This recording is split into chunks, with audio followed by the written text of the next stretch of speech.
"It is difficult to write in blood," said Yusuf chidingly, "and also incorrect." He used the Arabic phrase alil el-adab, which means shockingly indecent. "Only sex criminals write in blood. I will write in marker." He drew a large green magic marker out of the side pocket of his field jacket and wrote the graceful Arabic letters on the mirror that ran the length of the shop, right above the corpses. Then he looked down at them. The woman was lying across her husband's chest, face down. The back of her tan raincoat was dark, brown-red with blood, as was her hair, which had been white and done up in a neat bun.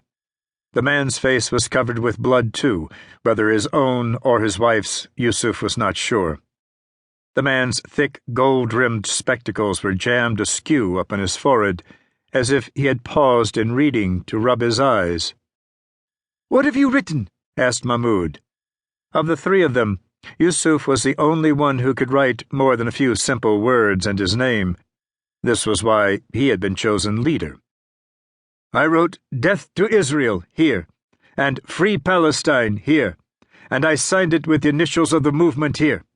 Now we must leave." They moved toward the door, avoiding the spreading pool of blood and the tumble of bagels that had spilled out of the two large paper bags the man had been carrying when they struck.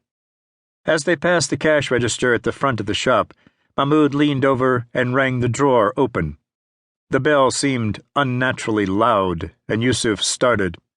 "What are you doing?" "It is empty," said Mahmoud. "Where is their money?" "Idiot! They have not yet opened for business. They keep the money in a little bag. They do not leave it overnight." Mahmoud looked over at the still bodies. "Why don't we search for it then?"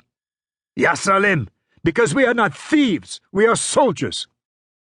"But it is permitted to take from the enemy what we need," Mahmoud objected. "Look, cigarettes! I will take the Jews' cigarettes." He reached over the counter to the vertical cigarette racks and began to stuff packages of Salems and Marlboros into the flap pockets of his field jacket. Yusuf grabbed his arm roughly and yanked him away. Packs of cigarettes spilled from the rack and scattered on the floor. He pointed at his new wristwatch and said angrily, "We must be on our train in 3 minutes. Do you want us to be caught at the very beginning of our campaign?" With that, Yusuf left the store. The hulking Ali followed him, and after a moment, so did Mahmoud. It was just past 7 a.m. on a Sunday, and 14th Street was nearly deserted. They walked swiftly, not running, but at a good pace eastward, where they entered the Canarsie Line BMT subway and took the train back to Brooklyn. 7 minutes later, a blue and white radio patrol car of the NYPD pulled up in front of the murder scene, Abe's elite appetizing.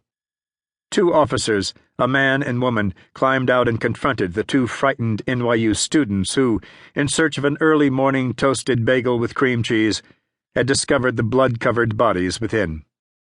The female officer, a stocky blonde named Sherry Kuda, pulled out her pad and took down the students' personal data and what they had to say about the crime, which was not much.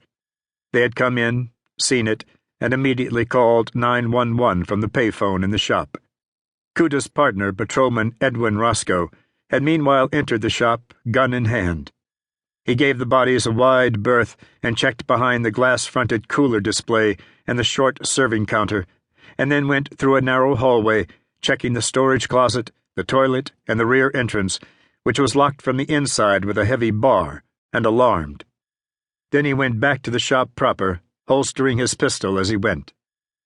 By this time, Kuta was kneeling over the 2 victims, peering at the woman's head. "Don't touch nothing, Kuta," said Roscoe, who with 3 years on the force was the senior of the 2, and had been made painfully aware that the only duty of the so-called first officer at a murder scene was to take the names of witnesses and secure the area from any disturbance, especially from those far too common disturbances caused by first officers. "I'm not," said Kuta, "but look at this." Roscoe knelt too, being careful not to tread in the congealing pool of blood.